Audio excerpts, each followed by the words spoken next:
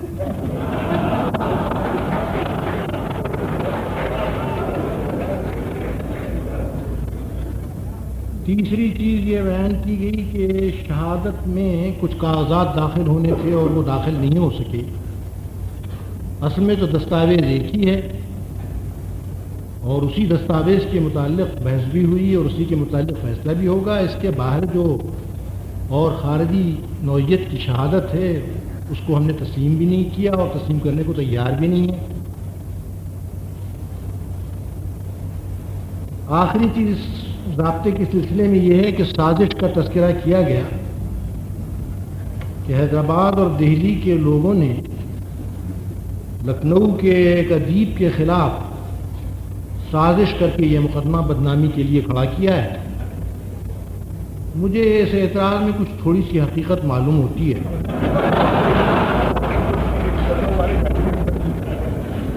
یہ صحیح ہے کہ برائے نام ایک حیدرآبادی کو بھی مدعا کا وکیل بنایا گیا ہے، مگر ان کی تقریر میں بحث میں کوئی خاص وزن نہیں تھا۔ وہ غالباً فریق اول سے مل گئے ہیں۔ چنانچہ اس کا تحریری ثبوت بھی میرے پاس ابھی موجود ہے۔ وہ جناب عمر مہاجر صاحب وکیل مدعی نے یہ شکایت کی ہے کہ ان کے کاغذات یا نوٹس غائب ہو گئے ہیں اور وہ فریق ثانی کے قبضے میں ہیں۔ میرا خیال یہ کہ میرا اپنا یہ اندازہ ہوتا ہے اور جرائم کا بھی مجھے تجربہ ہے اور مجرموں کا بھی، کہ یہ عمر مہاجر صاحب کی امدادی غفلت کی وجہ سے جلیل صاحب کو مل گئے ہیں۔ خیر، اب اس کے قطع نظر اصل معاملہ دیکھنا یہ ہے کہ یہ اس مقدمے میں کیا چیز پیش کی گئی ہے اور کس طرح پیش کی گئی۔ پہلا جو بنائے دعویٰ پہلی جو رکھی گئی ہے کہ میری موکلہ حالات مخفی رکھنا چاہتی تھی اور اس کی مرضی کے خلاف چھاپ کر مشتہر کیے گئے۔ اگر مشتہر کرنے سے پہلے اور چھاپنے سے پہلے مسودہ اس کے حوالے کیا گیا تھا اور اس نے اس میں درستی کی ہو یا نہ کی ہو، پڑھ بھی لیا ہو تو کافی ہے، کیونکہ اگر وہ یہ چاہتی تھی کہ یہ حالات چھپے نہیں تو وہ وہیں پھاڑ سکتی تھی، اور اس کا کوئی ثبوت نہیں ملتا کہ اس نے کبھی یہ کوشش بھی کی۔ دوسرے، جیسا مجھے اندازہ ہوتا ہے، جس طرح وکلاء فریقین میں کچھ تھوڑی سی سازش ہے، رسوا اور ادا میں بھی کچھ تھوڑی سی سازش تھی۔ چنانچہ جیسا میں آگے عرض کروں گا، یہ نہ صرف سازش تھی بلکہ بڑی حد تک اس امر کا ثبوت ہم پہنچاتی ہے کہ جسمانی طریقے سے شاید نہ ہو مگر روحانی تعلقات دونوں میں ضرور تھے۔ پہلی چیز تو یہ عرض کرنا ہے کہ یہ بیان رسوا نے کیا اور بہت سی باتیں کہیں اس میں جن سے یہ سمجھا جا سکتا ہے کہ ایک خاص طبقے کے خلاف نفرت پیدا کر رہے ہیں اور طبقہ نشما کو بدنام کر رہے ہیں، لیکن دیکھنا یہ ہے کہ ان کے لکھنے میں نیت کیا تھی۔ ان کی کوئی ذاتی دشمنی جیسا کہا گیا ادا سے نہیں تھی،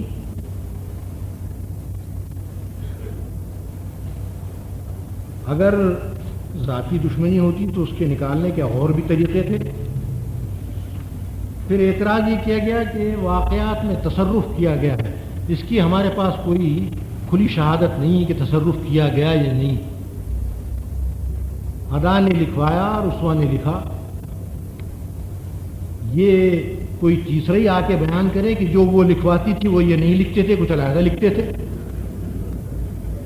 لہذا داخلی شہادت جو اور خصوصاً وہ دستاویز جو ہمارے پاس قابل ادخال شہادت قرار پائی ہے، اس سے تو کہیں یہ ظاہر نہیں ہو سکا کہ انہوں نے کوئی تصرف کیا ہے۔ تضاد تو ہو ہی جاتا ہے بڑے بڑے شعراء اور بڑے بڑے مصنفوں کے کلام میں اور تحریروں میں آپ کو تضاد ملے گا،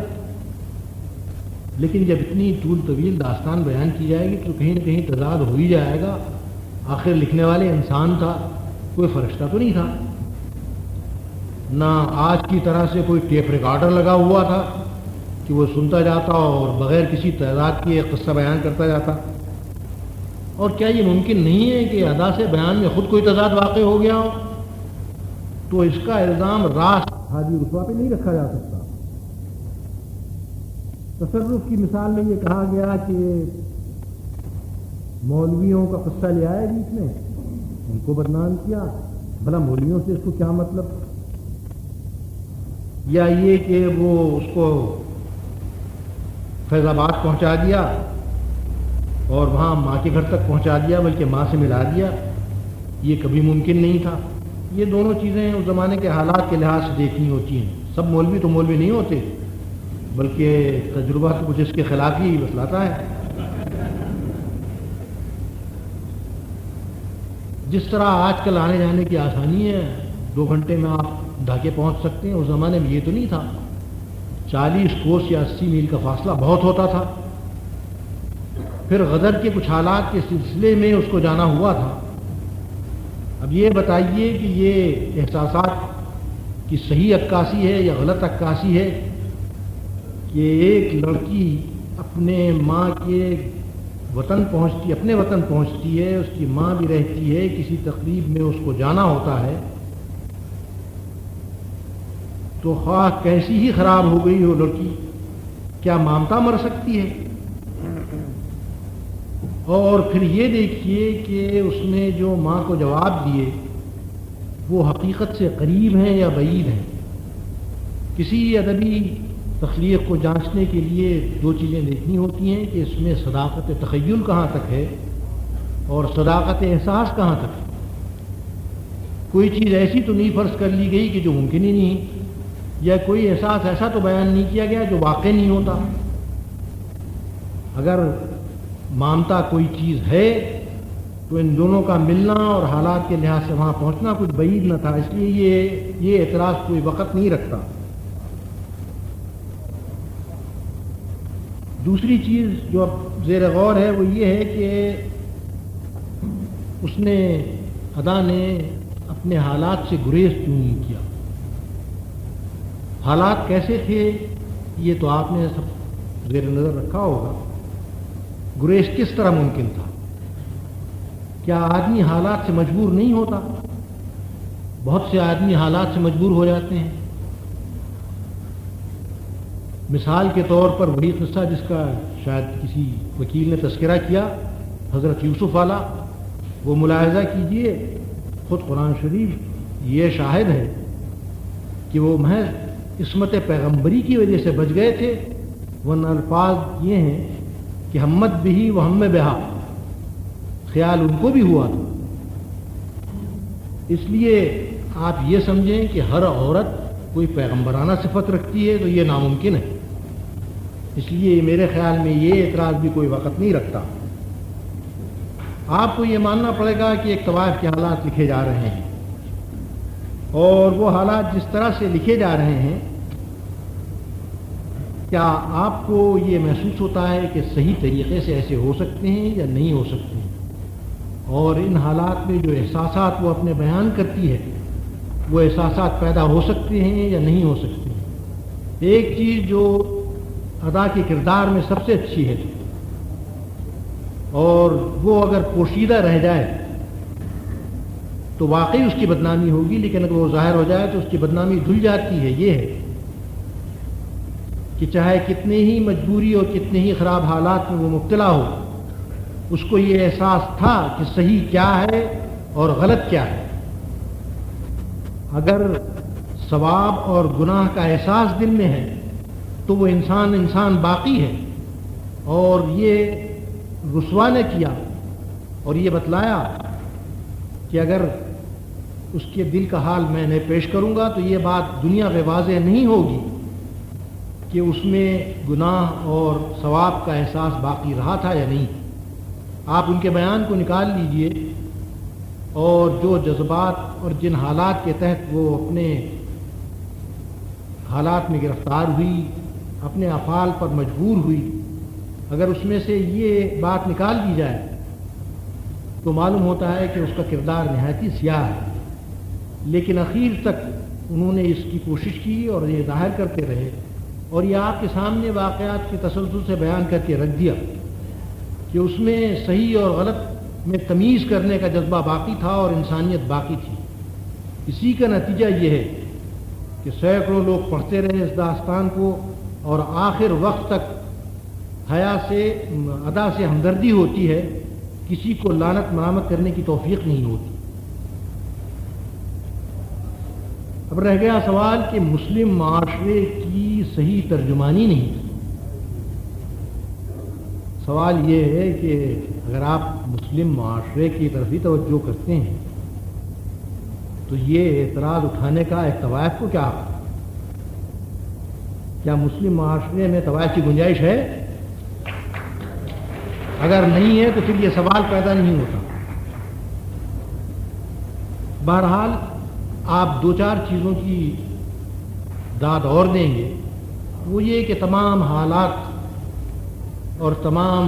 جسمانی صعوبتیں اور لذتیں بھی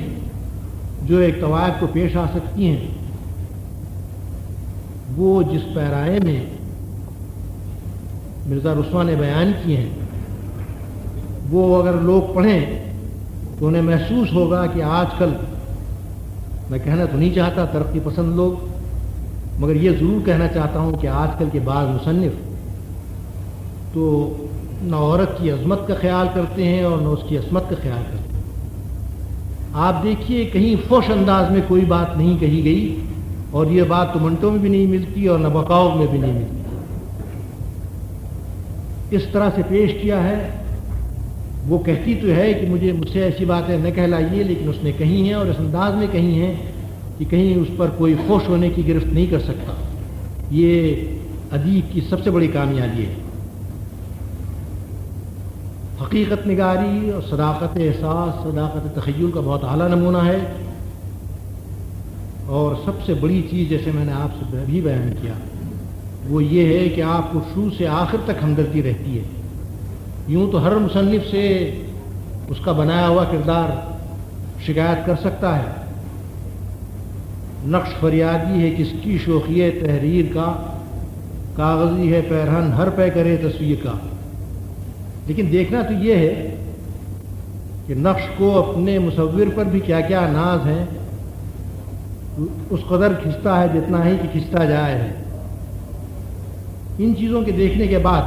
یہ محسوس ہوتا ہے کہ اگر مرزا رسوا حیا ادا کی حالات زندگی کو بیان صرف کر کے چھوڑ دیتے، اور وہ موٹیوز اور ذہنی کیفیت جو اس کی رہی ہے، اور وہ امتیاز جو اس کو صحیح اور غلط کا ہر وقت رہا ہے، وہ ظاہر نہ کرتے تو واقعی اس کی بدنامی ہوتی۔ اب کوئی بدنامی نہیں ہوئی، لہذا میں اس مقدمے کو خارج کروں گا۔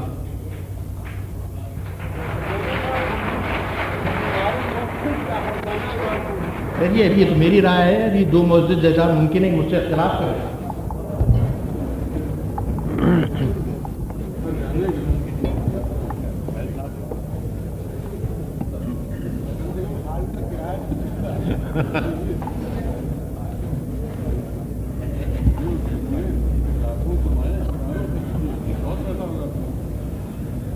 مجھے اپنے رفیق کے فیصلے سے اتفاق ہے۔ میں صرف اس پہ اتنا اضافہ کرنا چاہتا ہوں کہ فریق استغاثہ نے جب اس بات کا اعتراف کر لیا کہ مرزا ہادی رسوا بہت ہی باکمال ادیب تھے بلکہ بار بار انہوں نے اس پہ اصرار کیا کہ یہ ان کی سحری کا کمال تھا کہ اول انہوں نے مستغیثہ کو آمادہ کیا کہ وہ اپنے حالات لکھوائیں، اور جب وہ یہ احوال لکھ چکے تو اس کے بعد ان کو اس بات پہ آمادہ کیا کہ وہ بغیر اصلاح کے جو کچھ بھی انہوں نے لکھا تھا اس کو قبول کر لیں۔ اگر یہ بات مان لی جائے کہ ان کے قلم میں واقعی اتنا زور تھا اور ان کے کلام میں واقعی اتنی سلاست، اتنی فصاحت اور اتنا حسن تھا کہ اس میں جیسی بھی بات اچھی یا بری جیسی بھی کہی گئی اس کا اتنا اثر ہوتا تھا کہ وہ جس شخص کے متعلق ہے وہ بھی اس کو قبول کر لیتا تھا، تو پھر میں سمجھتا ہوں کہ ادبی اعتبار سے مزید بحث کی گنجائش باقی نہیں رہی۔ اس کے بعد اور اس کا ایک ثبوت یہ ہے، اگر استغاثے کا یہ کہنا ہوتا کہ انہوں نے ایک کتاب اس قدر بد سلیقہ کتاب لکھی ہے، اس قدر ادبی اعتبار سے کم قیمت کتاب لکھی ہے کہ اس کی وجہ سے ان کی امراؤ جان ادا کی توہین ہوئی ہے، تو شاید یہ مقدمہ قابل سماعت ہوتا، یہ استغاثہ قابل سماعت ہوتا، لیکن چونکہ وہ خود اس بات کا اقرار کر چکے ہیں اور اس کے ثبوت میں یہ بات بھی واضح ہو چکی ہے اور دونوں فریق اس پہ متفق ہیں کہ مرزا رسوا کی وجہ سے یہ کتاب اور اس کتاب کی وجہ سے امراؤ جان ادا آج تک معروف ہیں، تو اس کے بعد میں سمجھتا ہوں کہ استغاثے کا کوئی وجود باقی نہیں ہے۔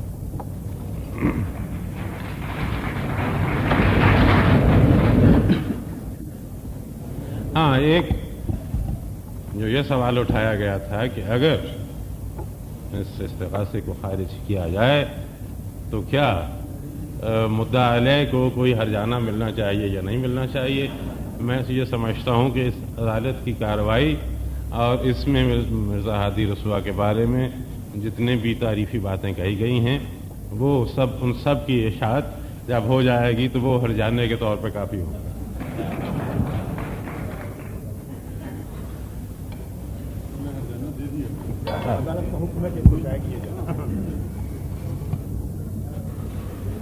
مجھے بھی اپنے دونوں رفیقوں کی رائے سے اتفاق ہے۔ ازالہ حیثیت عرفی کا دعویٰ صحیح ثابت کرنے کے لیے شرط یہ ہے کہ جن باتوں کی تشہیر کی گئی ہو وہ غلط ہوں اور تشہیر کی بنیاد ذاتی اناد اور کینے پر ہو۔ مرزا رسوا نے اپنی کتاب کا سارا مواد خود امراؤ جان ادا سے حاصل کیا ہے۔ ادا کے حالات زندگی خود انہی کی زبانی مختلف نشستوں میں سنے اور اس سرگزشت کو بغیر کسی تحریف یا مبالغے کے قلم بند کیا ہے، حتیٰ کہ مسودہ تیار ہونے کے بعد امراؤ جان ادا کو نظر ثانی اور تصحیح کے لیے پیش کیا ہے۔ متنازع کتاب کا 25واں اور آخری باب اس بات کا ثبوت ہے۔ یہاں امراؤ جان ادا نے اعتراف کیا ہے کہ مرزا رسوا نے واقعات پیش کرنے میں غلط بیانی سے کام نہیں لیا، اور یہی وجہ تھی کہ امراؤ جان ادا نے اپنی سرگزشت کا مسودہ خود بےحد دلچسپی سے پڑھنے کا اعتراف کیا ہے۔ بس یہ دعویٰ نہیں کیا جا سکتا کہ جن باتوں کی تشریح کی گئی وہ سچ پر مبنی نہیں تھی۔ اب رہا یہ سوال کہ اس سرگزشت کی اشاعت کسی بغض یا اناد کی وجہ سے کی گئی یا نہیں، اس بات کا کہیں اشارہ نہیں ملتا کہ مرزا رسوا کو امراؤ جان ادا سے کوئی شکایت یا عداوت تھی۔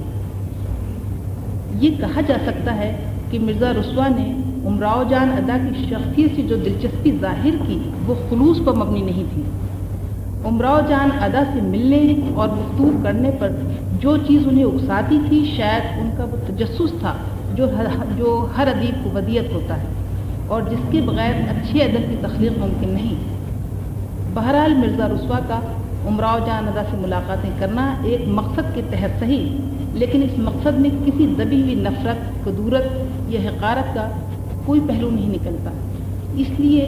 یہ نہیں کہا جا سکتا کہ مرزا رسوا امراؤ جان ادا کے حالات زندگی قریت کر محض اس لیے معلوم کرتے رہے کہ ان کی اشاعت کر کے اس سے کسی قسم کا انتقام لیں گے۔ امراؤ جان ادا کے وکلاء یہ ثابت کرنے میں کامیاب نہیں ہو سکے کہ امراؤ جان اور مرزا رسوا کے رشتے میں بغض و عناد کا عنصر موجود تھا، اس لیے سرگزشت کی اشاعت کی بنیاد باہمی کینہ قرار نہیں دی جا سکتی۔ عرضی دعویٰ کی شق نمبر 1 میں کہا گیا ہے کہ امراؤ جان ادا کے نجی حالات جنہیں وہ مخفی رکھنا چاہتی تھیں اس کی مرضی کے خلاف چھاپ کر مشتہر کیے گئے۔ اس سرگزشت میں ناول نگار امراؤ جان کی باہمی گفتگو کئی جگہ ملتی ہے۔ اس گفتگو سے جو کتاب کے صفحہ 80 اور 81 پر درج ہے، ظاہر ہوتا ہے کہ امراؤ جان نے اپنی سرگزشت کی اشاعت کے خیال کو شروع میں ناپسند کیا۔ مرزا رسوا کا ارادہ شروع ہی سے یہ تھا کہ مدعیہ کی عجیب و غریب زندگی کو اپنی تحریر کا موضوع بنائے۔ چنانچہ وہ کئی موقعوں پر عقلی دلائل اور لفاظی سے مدعیہ کو قائل کرنے کی کوشش کرتے رہے، حتیٰ کہ مرزا رسوا کی شخصیت کا سحر مدعیہ کی قوت مدافعت کو ختم کرنے میں کامیاب ہو گیا، اور مدعیہ نے آخر میں مسودے پر نظر ثانی کرتے ہوئے طعن و کرہن اپنی سرگزشت کے مشتہر ہونے کو قبول کر لیا۔ لیکن ظاہر ہے کہ اسے دل سے یہ بات پسند نہیں تھی کہ اس کی طوائف والی حیثیت کو ساری دنیا کے سامنے پیش کیا جائے۔ اگر مرزا رسوا یہ سمجھتے تھے کہ اس قصے کو بیان کرنا ضروری ہے اور اس سے ادب یا معاشرے کو فائدہ پہنچ سکتا ہے، تو وہ امراؤ جان کی آبیتی سن کر ایک ایسا ادبی فن پارہ بھی تخلیق کر سکتے تھے جس میں نام اور مقامات فرضی ہوتے اور امراؤ جان ادا اور اس کے متعلقین کو شرمندگی محسوس نہ ہوتی۔ مرزا رسوا نے صحیح نام اور مقامات پیش کر کے اس ناول کے تاثر میں خاص اضافہ نہیں کیا۔ ناموں اور مقامات کی تبدیلی سے ان کی ادبی دیانت پر کوئی حرف نہ آتا، اور ایک نیک نفس و باشعور عورت جسے مجبوریاں ذلت کی گڑھے میں ڈال گئی تھیں، کم از کم ہم چشموں میں شرمندگی سے تو بچ جاتی۔ کہانی نویس کا کبھی یہ مقصد نہیں رہا کہ کسی ایک فرد کو آسمان پر چڑھائے یا تحت الثری میں گرائے۔ اس کے لیے پہلے قصائد نگار اور حجب نگار ہوتے تھے۔ اب موجودہ زمانے میں ان کاموں کے لیے باقاعدہ محکمے، ڈپارٹمنٹ وغیرہ قائم ہوتے ہیں۔ ایسے کام ادیب کو نہیں سچتے۔ مرزا رسوا کی اس غلطی کی وجہ سے ایسی روایت بنتی نظر آتی ہے کہ بعض دوسرے تیسرے درجے کے لکھنے والے جلد شہرت پانے اور لوگوں کو چونکانے کے لیے بدنیتی سے زندہ اور جانی پہچانی شخصیتوں کے ناموں میں تھوڑی سی تبدیلی کر کے پیش کرنے لگے ہیں۔ یہ غلط رجحان ہے اور اس سے ادب کے اعلیٰ مقاصد کو ٹھیس پہنچتی ہے۔ بہرحال مرزا رسوا کی نیت شبہ سے بالا تر ہے، چونکہ امراؤ جان ادا نے مسودے پہ ایک نظر خود بھی ڈالی تھی، اس لیے یقیناً انہیں علم تھا کہ نام و مقام فرضی نہیں۔ میرے خیال میں اس مقدمے کی اپیل کی اجازت ہونی چاہیے۔ اسے خارج تو اس عدالت سے ہے، لیکن اپیل کی اجازت آپ کو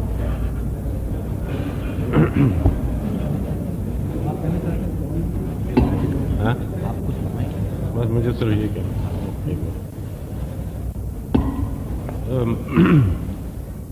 ظاہر ہے کہ ہر عدالت کے اوپر کوئی نہ کوئی عدالت ہوتی ہے، اس لیے اپیل کا حق جو ہے وہ ہر شخص کا اور ہر شکایت کنندہ کا مستقل حق ہے جو کہ اس سے چھینا نہیں جا سکتا، اس لیے اپیل کا حق تو ہے۔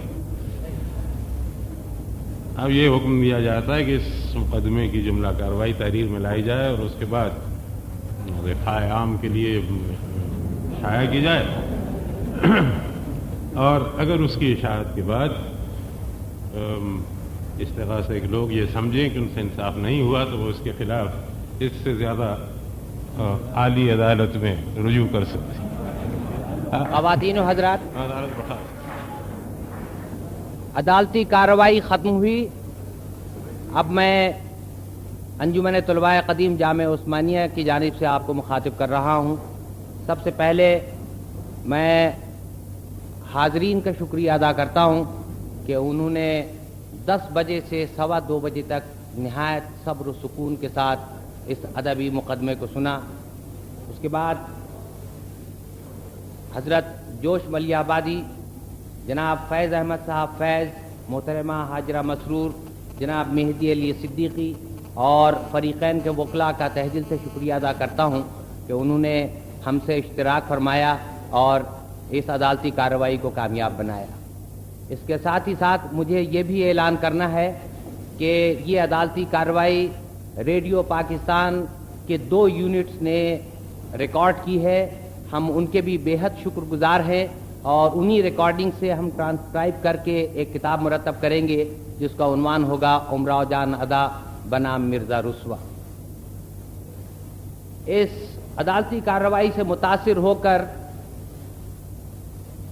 ملک کے ممتاز ڈرامہ نگار خواجہ معین الدین صاحب نے مجھے اس اعلان کا مجاز گردانا ہے کہ وہ امراؤ جان ادا کے نام سے ایک ڈرامہ لکھیں.